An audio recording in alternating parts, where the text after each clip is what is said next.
Well, good afternoon. I'm Tim Langston with Red Dog Bushcraft, and today I'm going to make a Bowdrill fire set. And if you watched one of my previous videos, I believe the name of that video was Gathering Fatwood, you'll see that when we were out in the woods we ran across a piece of wood that I said was king for making fire around here as far as primitive goes, and that's some cedar. I harvested a piece of that, cut that off, and brought that back home with me. And today I'm going to use the tools that I normally would have in my scout kit, my knife and my saw, the axe that you saw me out gathering that fatwood with, and we're going to make this fire set, and we'll see if it'll make fire. So stay with me and I'll take you on a step-by-step how we do this. Now this might be a little bit choppy of a video because I'm going to try to do it all in one video. So stay with me, be patient, and I'll show you how to make this fire set.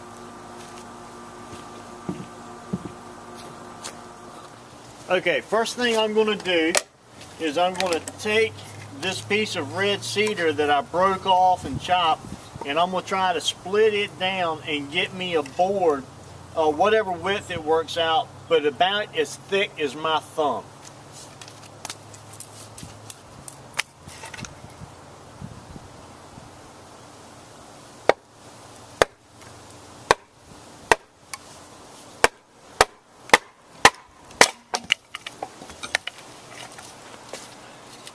Alright, that's about the thickness I want.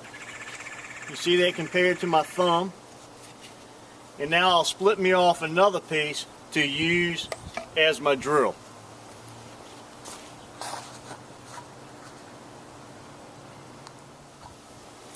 Okay, I saved you some of that video of me chopping, and here's the first piece about as thick as my thumb. And here's another piece. It's about the size of my thumb square. I'm going to just take this and start cutting these edges off and whittling that down and making it pretty close to round. I don't want it perfectly round. More of a stop sign shape would be even better. I can do my fine tuning on the ends. But all of these small shavings I'm going to keep right here close to me because that's going to be great to get that fire going. But you can see I'm just cutting the corners off and then working my way around to start rounding it up. I'll continue this process, and I'm also going to take the board, pick the side that's most advantageous, which I think would be this side right here. And I'm going to kind of flatten that up and smooth that up a little bit too. Alright, so I'll get these shaped up and I'll be right back.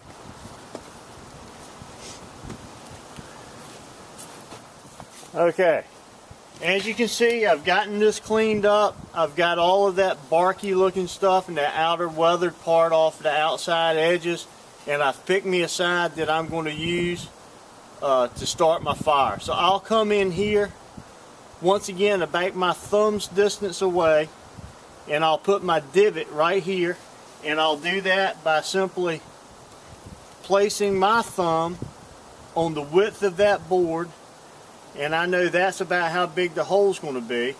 So I like to move back just a little bit, about 3/4 of the thickness of my thumb, and about 1.5 thumbs away from the end, give myself plenty of room. And I just drill that knife point in there. And what I'm doing is I'm giving me a place for my drill to actually get started. Now, my drill is coming along. As you can tell, I'm starting to round it off. And what I like to do is I start right here at the end. Once I get it from being like this shape, all flat and gnarly, to starting to take some round shape, I'll take about this much of it. And I'll just start working on those edges and rounding it off, okay? A good sharp knife will help you out a lot here.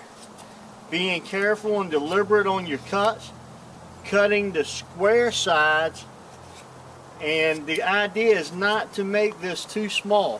When this is done, I want this about the size of my index finger. Alright, I'll finish rounding that out and cut it off making my drill, and then I'll show you how I point the ends. Okay, I want you to see something here. I've got a crack that runs up this thing from right here, and it pretty much stops there, and then another one that starts right beside it, kind of a half moon, and then a third one that starts here and runs all the way up to here. So this part is going to be my best part for fire, but I'm going to try to use as much of this as I can. But when I cut it off, I'm going to cut it off here, and the way I'm going to do that is I'm just going to cut in at a sharp angle all the way around and just keep angling it down until I have whittled that down to the point that it'll just snap, just like that. Okay, and I got a little bit of that crack right there, but if it cracks, I've still got plenty of board, and you can see how long that is. It goes from about the crease of my arm to the palm of my hand. That's a pretty long drill, but that's okay. I like them tall. So I'll finish shaping up the ends of that. I'm going to put a point on one end and just barely round the other one, and I'll be right back. Okay, I've brought you in good and close here. And as you can see, what I've done is I've put a point on the end just like I was sharpening a pencil. Okay, just going all the way around, nice sharp point. And on the other end, I've simply rounded it off. Alright, so I still left it a little bit flat, but it is tapered some. Kind of cut these shoulders off a little bit. That's the drill. On the fireboard, where I started that hole, now I just start angling my knife and cutting around, and we're going to cut up. Well, look at there. That was an improper knife skill, and that's what happens. So I'll fix that and be right back.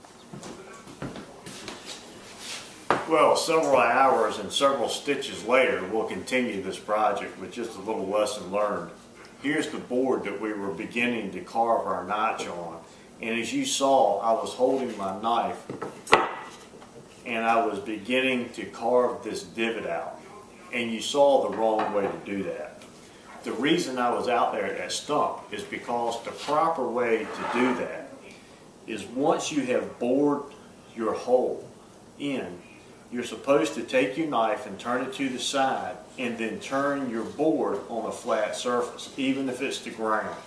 Now, I don't like using the ground if it's wet, but if you can find something, a tree or whatever, to prop your work up on, and you'll see as I carve this now, I can get my proper angle and my hand is nowhere near the knife blade. If I had have used that technique, I would not have this right now. And we'll have to continue this video with another video, or maybe I'll just splice into this one at a later time. But I like showing my mistakes so other people can learn and not do what I have done and injured myself. You know, it was said by someone who spent a lot more time in the woods than I, that when you need fire the most, it's the hardest to come by. And this is a perfect example. If you rush, I was trying to beat the daylight from setting and going away on me, and I was rushing and demonstrating, holding my work in front of the camera instead of doing what I was supposed to do and working on that stump out there, and now I'm delayed. That would mean a cold night tonight for me if I had to stop and take care of this thumb. So, lesson learned. Always take your time, do it right the first time, be successful, and injury-free. Until next time, I'm Tim Langston, Red Dog Bushcraft. God bless.